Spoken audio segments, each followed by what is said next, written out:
Good evening, all. I'm Rick Starr. I'd like to welcome you all tonight to our weekly meeting of the Fairfield Golden Speakers Toastmasters Club. It's my pleasure to... I've noted those who didn't clap. My pleasure to introduce our acting president for this evening, Jean Symington Craig.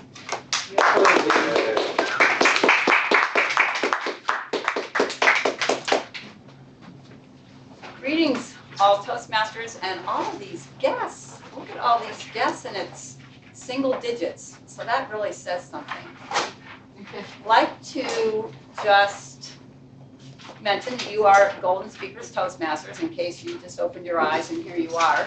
We meet every Tuesday, 7:45 to 9:15 here into this room. I'd like to touch base with some of the guests and see what brought them here tonight, and if someone said something to them, or just a real quick little thing. So I've been tootling around. So Kyle? Yes.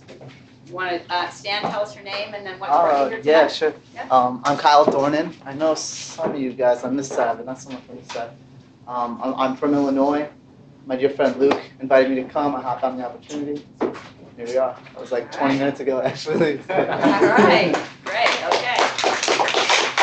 And then we have, okay.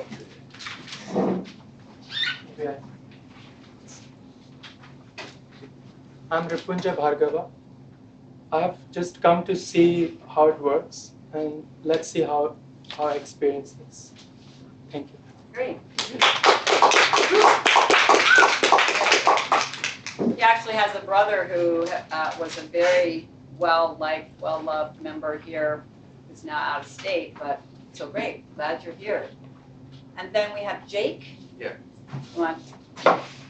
And I'm saying your name just because I'm proud that I'm actually remembering it. But you don't have to come up. You guys can just relax. But tell us your name, full name, and then what brought you here. My full name is Jacob Edward Doherty. I'm coming from California.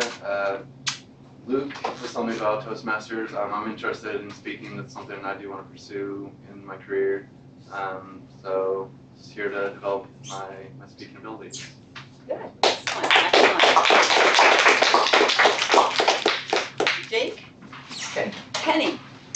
Was the word Jake? Yeah, this guy. That was Jake. Oh, that was Jake. All right. Okay, Kenny, yes. I'm Kenny Odom, and I was first told about Toastmasters from Bethe.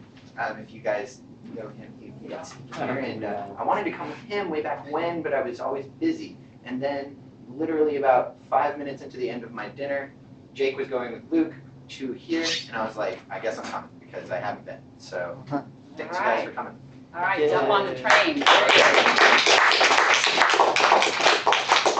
Rob, do you want to say, you just kind of listen fancy to read tonight, or?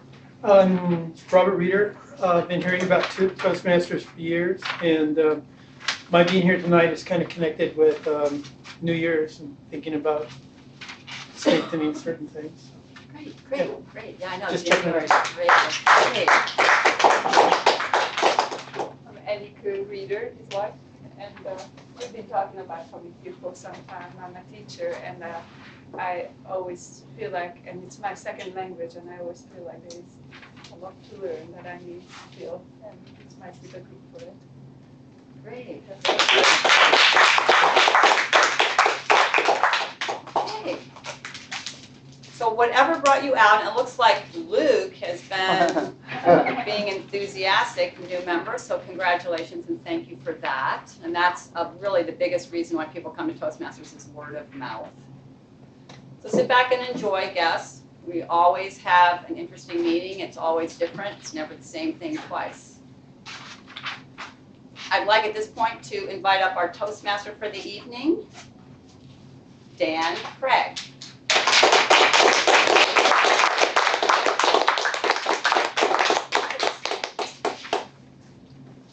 Fellow Toastmasters, honored guests, and viewers at home. My role as Toastmaster is to keep the meeting moving along. The first thing I'm going to do is mention that the meeting theme is winter, Seems appropriate.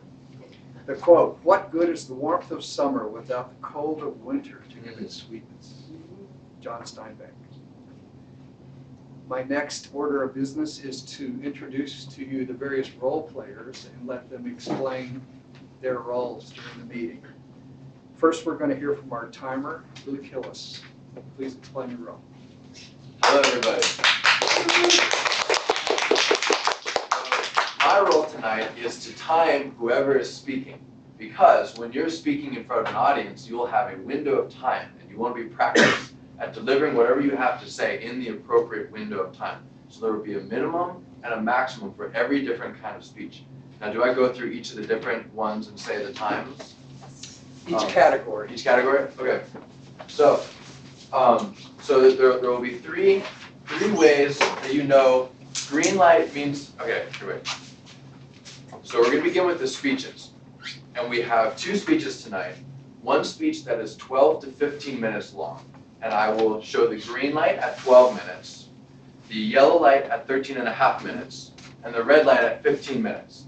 And that's a signal that they only have 30 seconds left in order to qualify for the end, which you'll become more aware of what that is if you don't already know.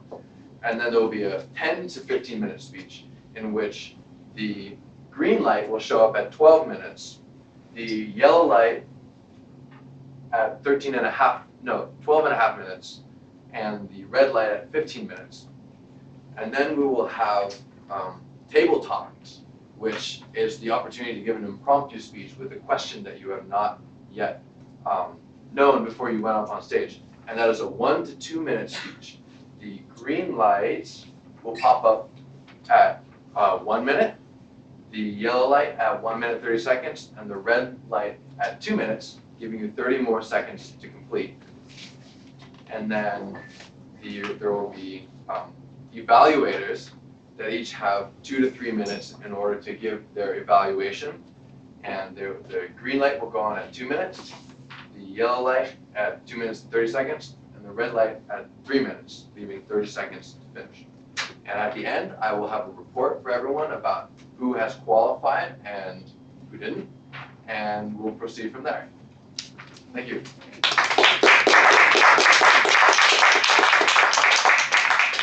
Thank you, Luke, and you've got to hit your off button now. Thank you, Dan. Next, we're going to hear from our grammarian, Sandy Megram. Do you like Sandy or Sandy? Fellow Toastmasters, great guests, and home viewers. The job of a grammarian is to pick a word that has another meaning. And so tonight's word is ubiquitous, and it means found everywhere. Like people who don't believe in GMOs still are ubiquitous. It means they're still found everywhere. And the object of grammar, is to have these words, is to increase our language base, to use words that are not just run-of-the-mill words, but words that add flavor to a speech, draw people. And so tonight I'll be listening, I introduce the word, and now I'll be listening to everyone who speaks to see if they use it somehow in their sentence or in their introduction or something, and you get acknowledgement for that. And I'll also be listening for any kind of incorrect grammar or use of language that is not proper, and that's what I'm hearing.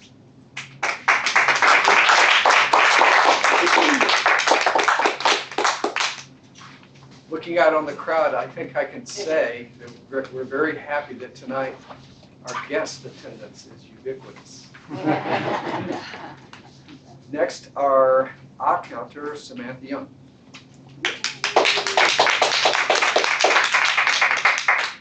My role as counter is to listen for any filler words that include like, so, but, and, tongue clicks, repeats, and false starts. Filler words are ubiquitous, and I'll be listening and giving a report at the end of our meeting.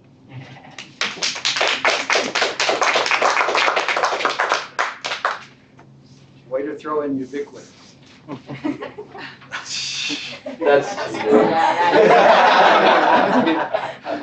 Okay.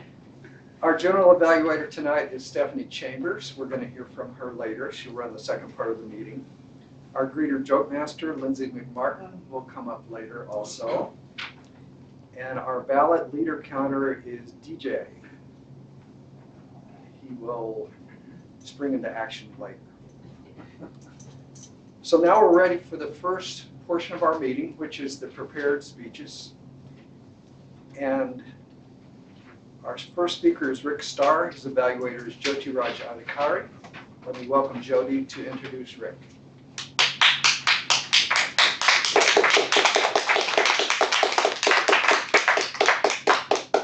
Fellow Toastmasters guests, viewers at home. I'm very delighted to see a big crowd. So happy. Rick Starr has been a member of this Golden Speaker Toastmaster Club since 2013. Rick is also a charter member of Cambridge Masters Corporate Toastmasters Club. He is speaking from the Better Speaker Series. The Better Speaker Series is a set of presentations on basic speaking skills. These presentations are designed to be given by club members. They provide instruction in speaking techniques that can help all club members develop their communication skills. Rick's presentation from the Best Speaker Series is, the topic is selecting your topic. The topic is selecting your topic. It is 10 to 15 minutes. Please help me welcome Rick Starr.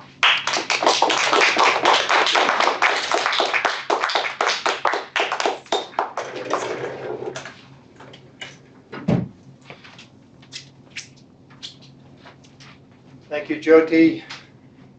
Mr. Toastmaster, fellow Toastmasters, many honored guests, thank you for coming, and our viewers at home.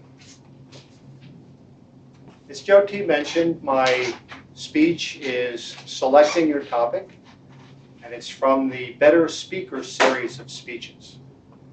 The Better Speaker series is a series of educational speeches that was created by Toastmasters International to help us develop our speaking skills.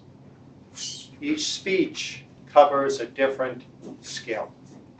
These speeches are designed to be given by Toastmaster Club members to Toastmaster Club members. There's a lot of good information in there. If anyone is interested in looking at these speeches, they're all on the Toastmasters International website.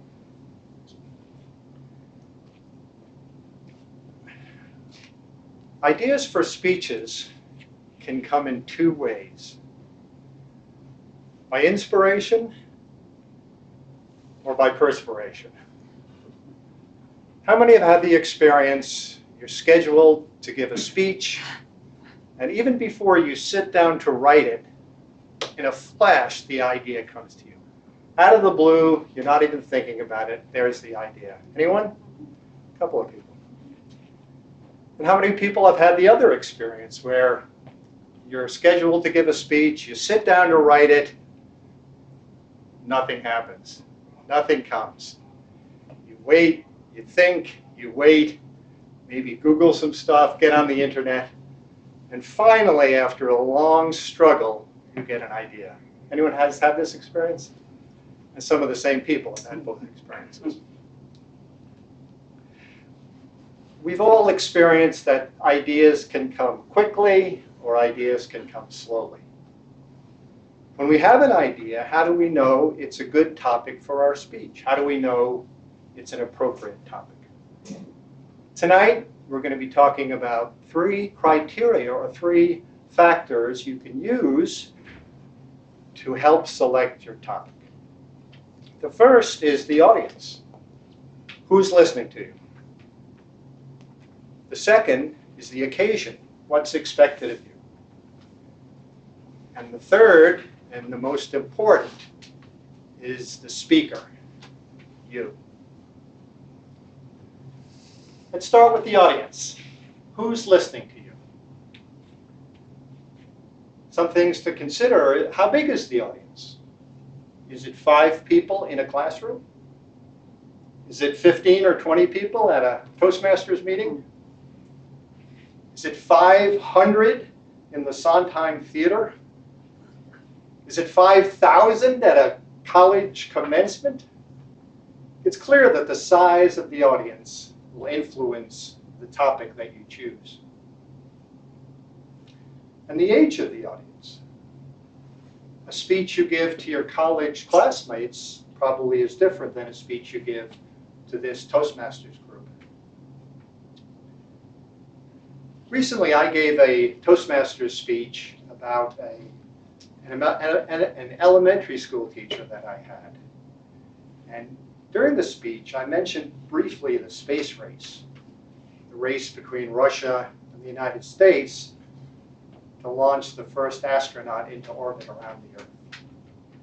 And after the speech, my evaluator, Diane, suggested that I could have spent more time explaining what the space race was, because there were younger people in the audience who weren't necessarily completely knowledgeable about something that happened so long ago. Another thing to consider is the interests of your audience. Do they share common interests? Are their interests the same as yours? Are they familiar with the subject that you're going to talk about?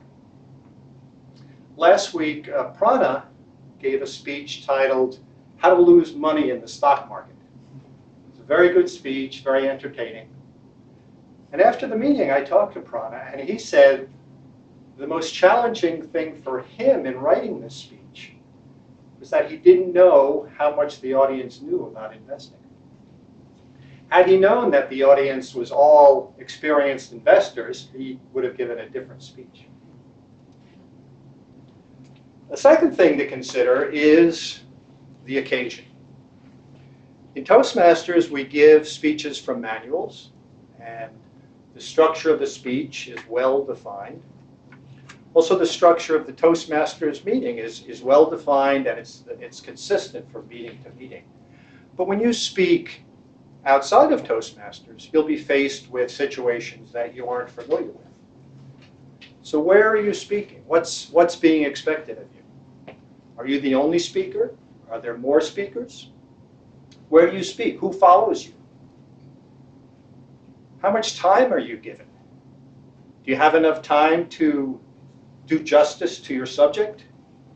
Or on the other hand, is your subject big enough to fill the time that's allotted to you? Also things like the size of the hall. Is there good audio equipment? Is there video equipment? Can you do presentations? All these things you have to take into account when choosing your topic. And the final factor is you, the speaker. How many people have seen the TV show American Idol? A few people. American Idol is a very popular TV show. It's a singing competition. Start out with a lot of singers. One by one, they're eliminated. And then we have a winner. One thing I noticed, in my opinion, is that the best singer didn't always advance. And by the best singer, I mean the most technically proficient singer. Best voice, always on key, hits all the notes. The singers that do advance express something different, express something more than just the technical aspect of singing. They express feelings. They express emotions. They express emotions that connect them to the audience. It's the same with speaking.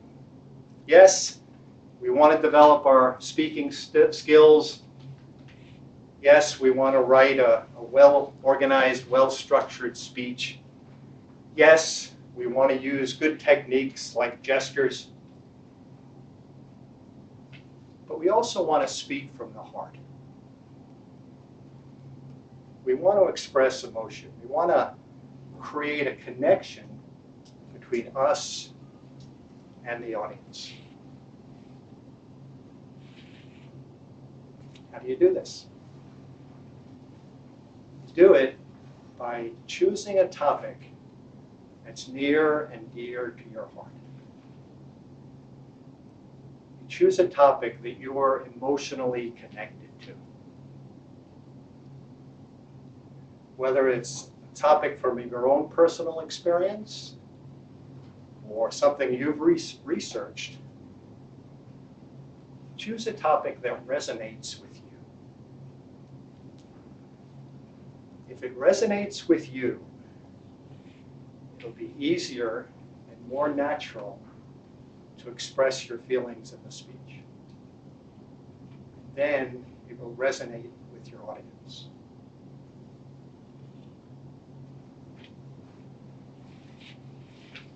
So we've presented 3 factors to consider when choosing your speech. Understand your audience. Understand the occasion, what's expected of you. And choose a topic that touches you.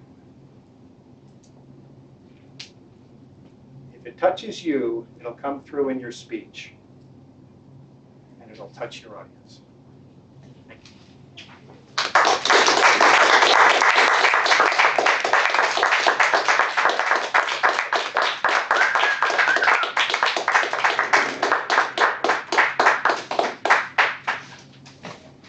Thank you, Rick. Now we're going to take 2 minutes to evaluate the speaker. Everyone, including guests, you can find some forms that are on the seats. And now we're ready for our second speaker of the evening. It's going to be Jean Symington Craig. Her evaluator, Art Atkinson, will come and read the objectives of our talk.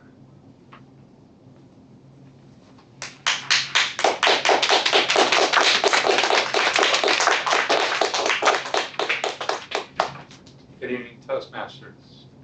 The next pleasure we have this evening is to hear Jean present a very challenging project called The Play from the Advanced Manual Interpretive Reading, which is one of the manuals that a Toastmaster can work from after finishing the Competent Communicator 10 project series that begins the Toastmaster speaking curriculum. Jean has been Toastmaster since 2006. She's served the club in any number of positions and responsibilities and the district. In fact, there's times when Jean has been ubiquitous in the district. She's married to fellow Toastmaster Dan Craig, enjoys the camaraderie and opportunities to serve that come with Toastmaster membership. This project that she's doing tonight, she'll be reading us excerpts from a play by J.M. Barrie named Peter Pan. There are times when the instruction in this project is for her to not look at us. There are other times when she's addressing us directly and she will look at us.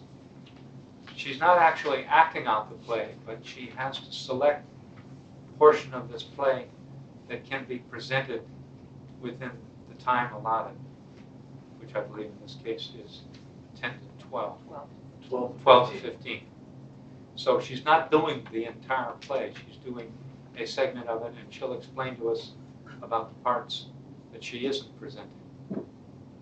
So with nothing further, please join me in welcoming Jean Symington Craig.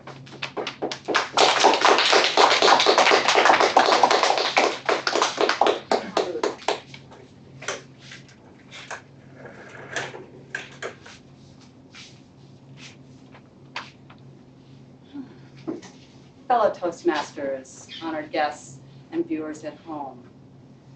Mr. and Mrs. Darling live with their 2 children in London. Peter Pan has visited the Darlings' nursery before through the open window.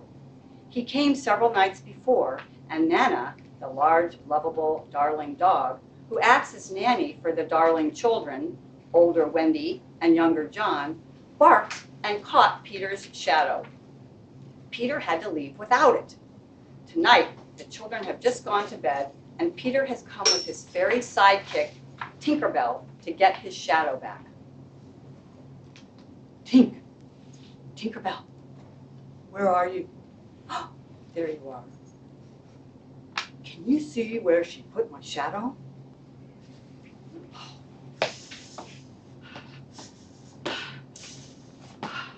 He tries to put it on, fails, and starts to cry.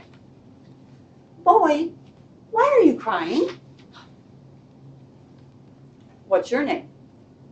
Wendy, Mara, Angela, Darling. And you must be Peter Pan. Yes.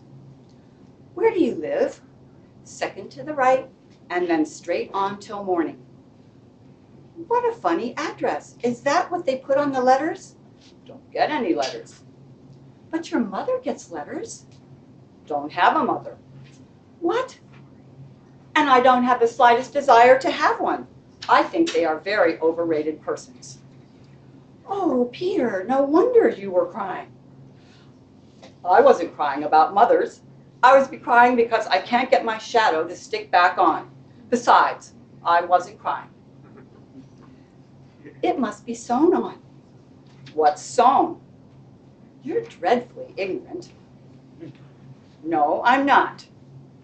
I shall sew it on for you. I dare say it will hurt a little bit.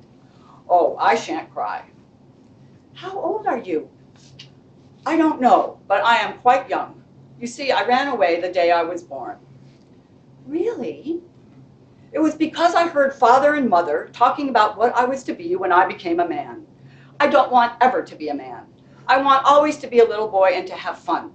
So I ran away and lived a long, long time among the fairies. Fairies? How wonderful. What are they like? To be honest, they can be rather a nuisance, getting in my way and so on. Indeed, sometimes I have to give them a spanking. I say, do you know about the beginning of fairies? You see, Wendy, when the first baby laughed, for the first time, its laugh broke into 1,000 pieces, and they all went skipping about, and that was the beginning of fairies. But these days, children don't believe in fairies, and every time a child says, I don't believe in fairies, there is a fairy somewhere that falls down dead. Which reminds me, where's Tinkerbell? Tink? Tinker-tink? Tink? Peter, you don't mean to tell me there's a fairy in this room? She was here just now. You don't hear her, do you? The only sound I hear is like a tinkle of bells. Well, that's Tink. That's the fairy language. I think I hear her too. Ah, there she is. Oh, the lovely. Tink, I think this lady wishes you were her fairy. What does she say, Peter? She's not very polite. She says you are a huge, ugly girl and that she is my fairy. Oh. There, all sewn back. Perhaps I should have ironed it. How clever I am. Oh, the cleverness of me. You cocky, conceited boy. Of course I did nothing. You did a little. Wendy, I can't help crowing when I'm pleased with myself. Wendy, one girl is worth more than 20 boys. Do you really think so, Peter? Yes, I do. I think that's perfectly sweet of you. So where exactly do you live? With the lost boys. Who are they? They are the children who fell out of their prams when the nurse is looking the other way. If they are not claimed in 7 days, they are sent far away to Neverland to defray expenses. I'm captain. What fun it must be. Yes, but we are rather lonely. You see, we have no female companionship. Are none of the others girls? Oh no, girls are much too clever to fall out of their prams. I think it is perfectly lovely the way you talk about girls. John there just despises us. Peter goes over and kicks John. John rolls out of bed and just continues to sleep on the floor. Peter! Oh, well, let him sleep. I know you meant to be kind. Why did you come here, Peter? Was it to see me? No, I came to the nursery window to listen to stories. You see, I don't know any stories. None of the Lost Boys knows any stories. How perfectly awful.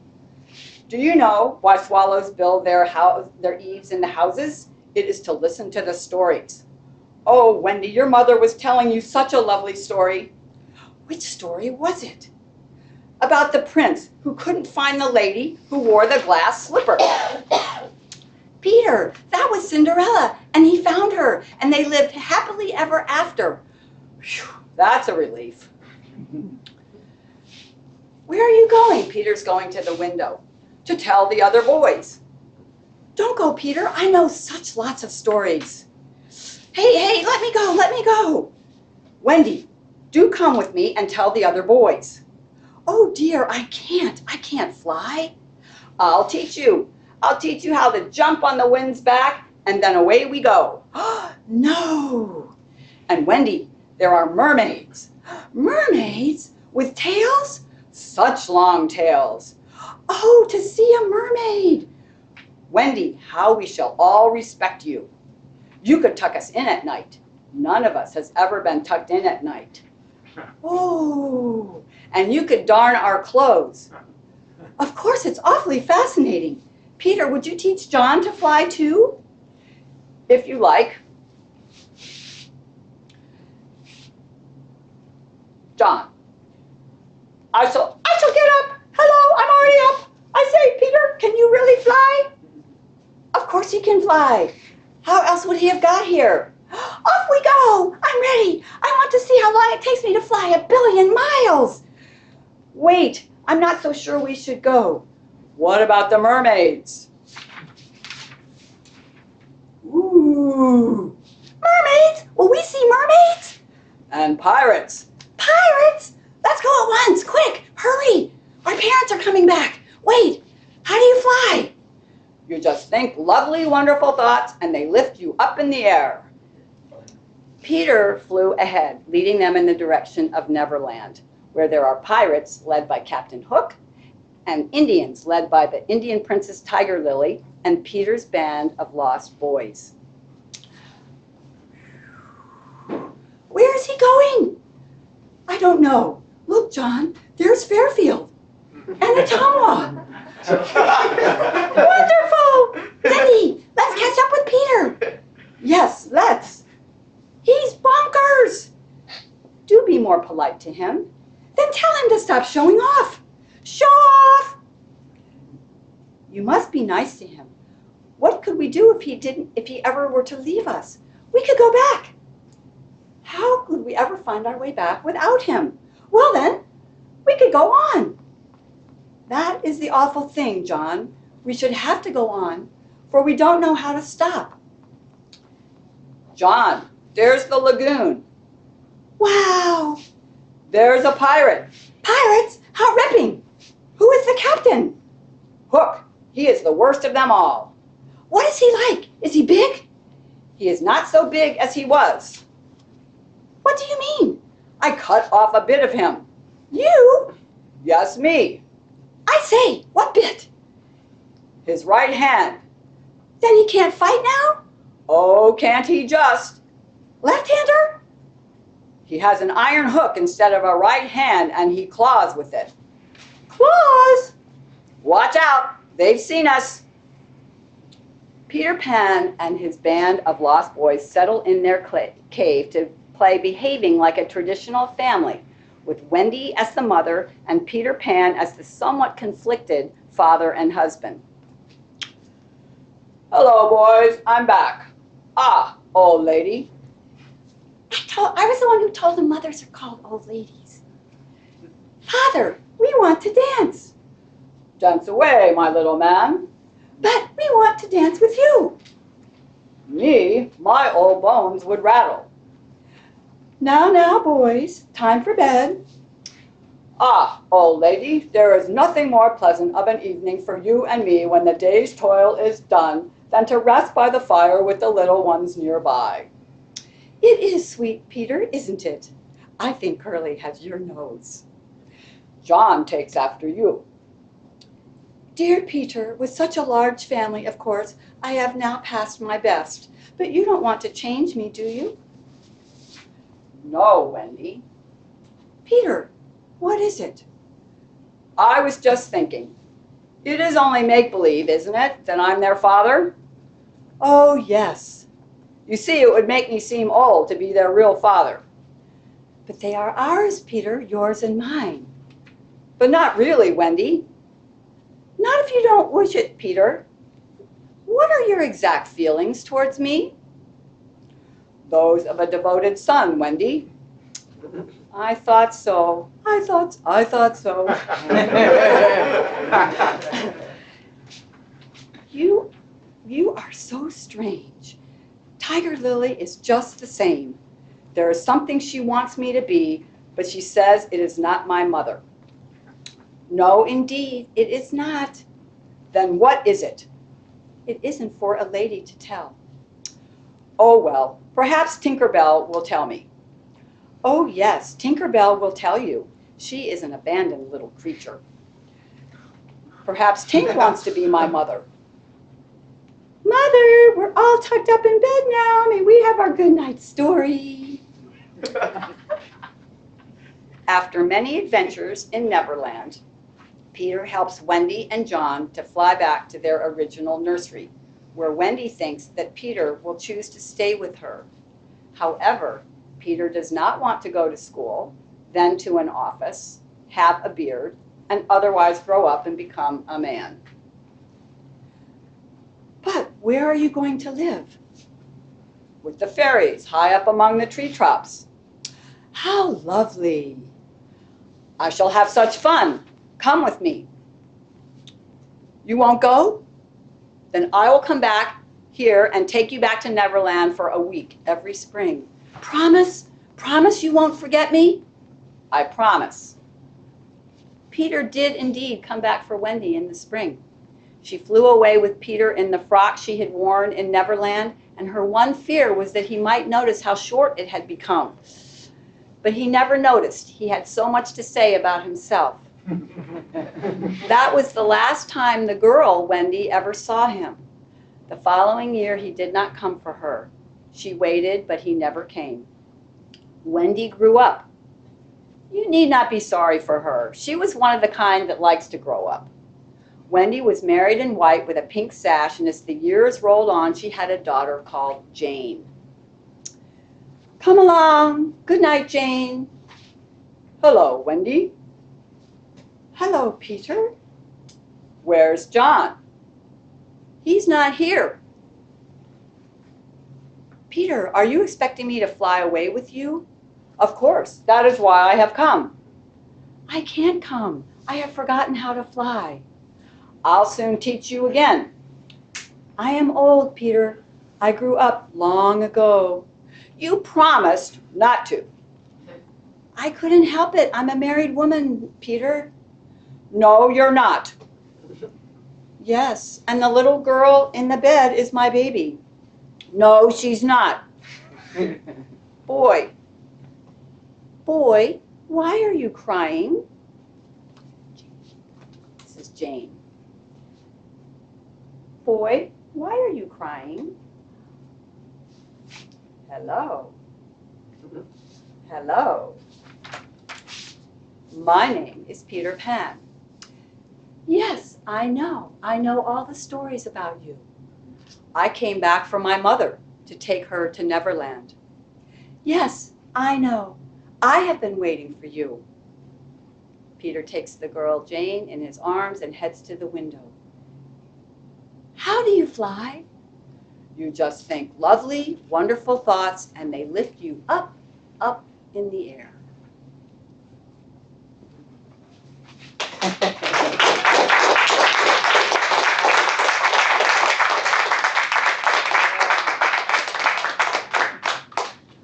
Now let's take 2 minutes to evaluate the speaker. Welcome back. Just a reminder, when you write an evaluation, it's nice if you put your name at the bottom. It's helpful for the person that's getting your feedback. Now at this point, we want to vote for the best speaker. Mr. Timer, did both speakers qualify? No. Gene did qualify at 14 minutes and 46 seconds. Rick did not qualify at 9 minutes and 15 seconds. Okay, So we don't vote. so we don't need to vote. Now it's time for the evaluation section of the meeting, and to run that section, I'm going to call up our general evaluator for the evening. Please welcome up Stephanie Chambers.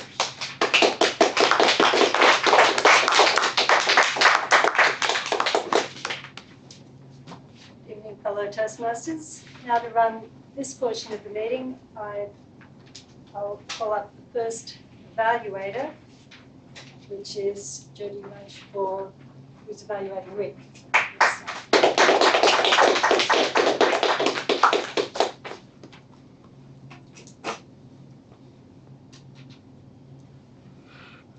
Fellow Toastmasters, guests, and viewers at home. So how many of you are very clear what Rick talked about? Everybody? Yes. He was very clear what he was talking about. I'll talk here in 4 points, as he did. I'll take organization, and take his body movements and gestures, his vocal variety, and the content. His organization was very perfect. He had a very good beginning. He started with asking a question. He put a question, then he started. So that pulled the audience in quickly. And he said he has 3 points to tell. What are you going to say? He said, we'll talk about audience, occasion, and the speaker. So we knew what he's going to talk about. And he took each point separately and talked about it. He used the stage. He was here when he was talking about the first point. He was here when he was talking about the second. And he was here when he talked about the third point. He connected each point with the stage. So that audience, that's a very good technique to connect the point with the audience, because we are connected with the space, and that's how it works. About the gesture, I have a small suggestion. You use the stage very well, but I need a little more of your gestures. When you are talking about the audience, you're saying, even if it is 20 audience or 50 or 100, I want big gestures like if 10, 20, 5,000, a little bit more, as always you do. Vocal variety was very good. You have high, pitch, and low, but here I have a little bit of one suggestion, that is, you're a little slower than usual, and it was little, the pitch was not that much of variety. So if you work a little bit on your vocal variety, then that I need a little bit of enthusiasm, a little bit. Just be a little enthusiastic. Use your body, use your gesture more. And the content, fabulous. Very nice content, well prepared, well rehearsed, and excellent. We look forward to hear more from you. Thank you.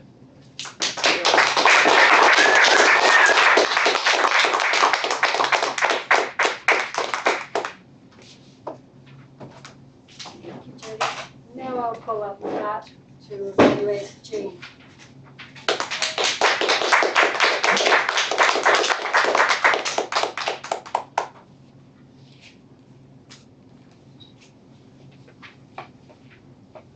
So we just saw Jean do what I consider to be an extraordinarily ambitious project. This is a vocal variety in the extreme assignment. She had to portray at least 3 people, keep them distinct for us. Part of her project was to quickly make the transition from one speaker's voice to the next. How many were clear when it was Peter speaking, when it was Wendy speaking, when it was John, when it was the Lost Boys. This was a lot of different characters to cover, and to make those transitions quickly and accurately was one of the principal challenges of what she had to do.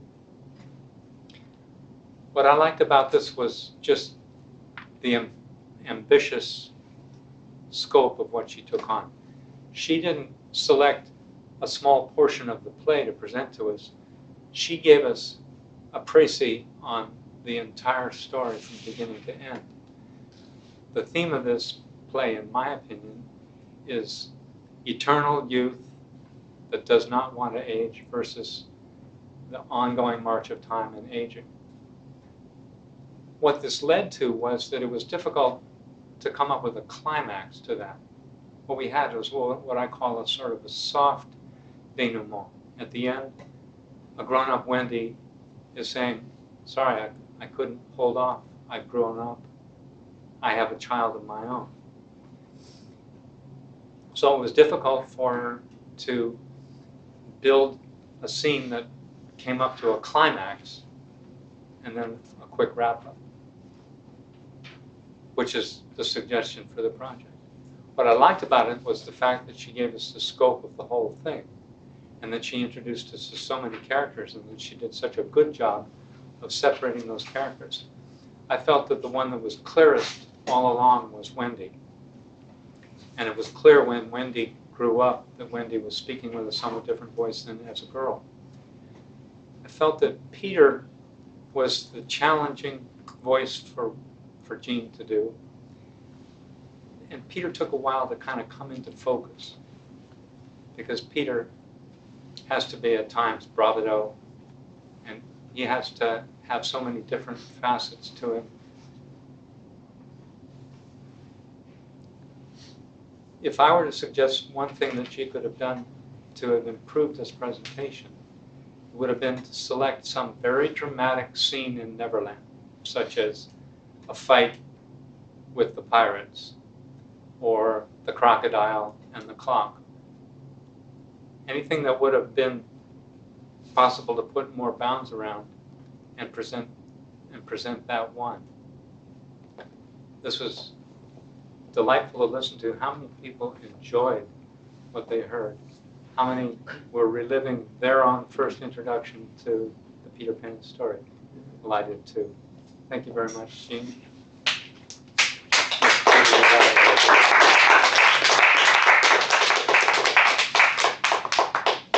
Thank you, an evaluation. And now, actually, I think we're up to table topics, so I'll pull up the table topics now, so it just knows.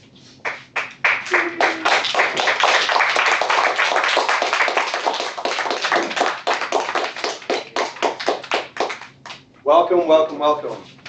Good evening, fellow Toastmasters, esteemed guests, viewers at home. This is the part of the meeting that we enjoy. This is the dessert part of the meeting, I like to call it. Now it's towards the end. It used to be in the middle of the entree, but not anymore. Anyways, so the theme of the meeting is winter, as Dan said. So winter is not ubiquitous to all parts of the world. For instance, where I'm from in Colombia, we do not have winter.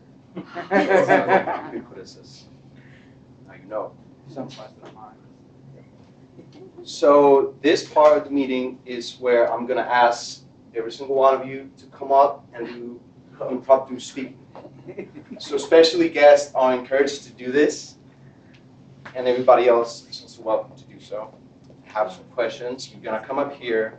I'll ask you the question, and you will creatively come up with whatever you think is appropriate to the question, or you could say something else about it if you don't really understand the question or you just want to talk about something else. Just transition. So do I have any volunteers? Yeah. No.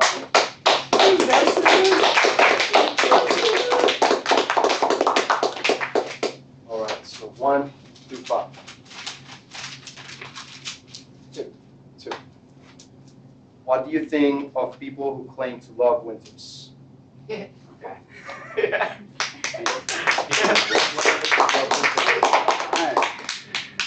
Oh, sorry. I also forgot to mention that you have 1 to 2 minutes when you're up here. You also have 30 seconds to collect your thoughts before you start speaking, so use those 30 seconds wisely. And What was the question? what do you think of people who claim to love winter? Claim like winter. Okay.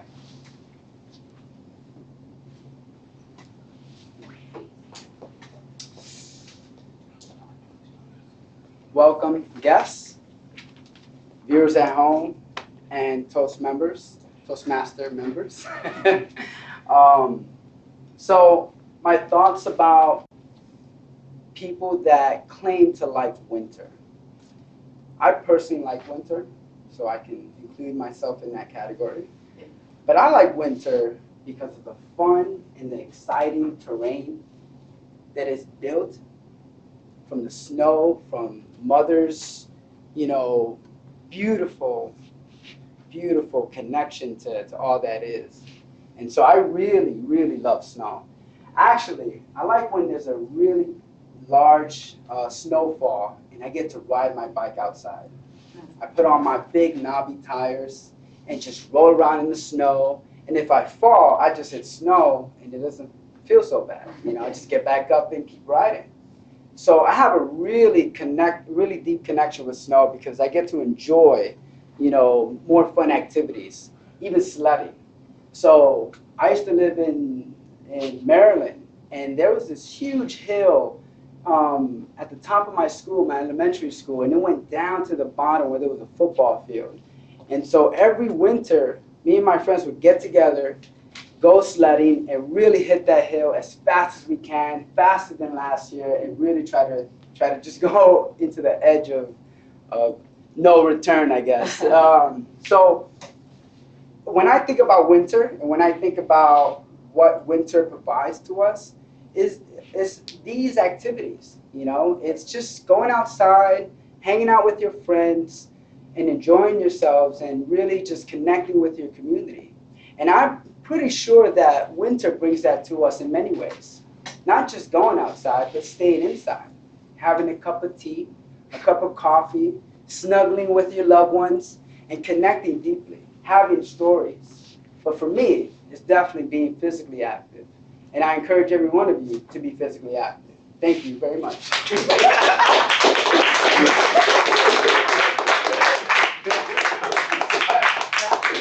Thank you, Nelson, for that call to action.